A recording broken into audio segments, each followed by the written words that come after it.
ये देखें, ये सिलेंडर किधर है? कौन है ओनर? कौन है? आप हैं? कौन है ओनर? को बुलाएं।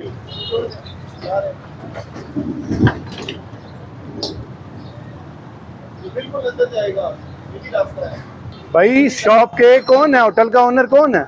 आप हैं? भाई। ओनर तो इसका नहीं होगा, आप होते हैं? काउंटर भी आप देखते हैं? नीचे आए, नीचे आए ना। ये देखे ना, आपने अपनी दुकान छोड़ के बाहर ये आप इतना खतरनाक सिलेंडर रखा हुआ था। ये खुदा ना खास्ता कोई हादसा भी हो जाता है तो फिर इसका कौन जिम्मेदार होगा?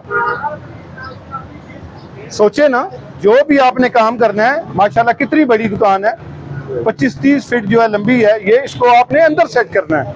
ये फुटपाथ है, लोगों के पैदल चलने की जगह, इसको आपने खाली रखना है। कल मैं दोबारा चेक करूंगा, अगर होगा तो फिर आपके खिलाफ FIR होगी। इस पे कोई कंप्रोमाइज नहीं होगा किसी किस्म का।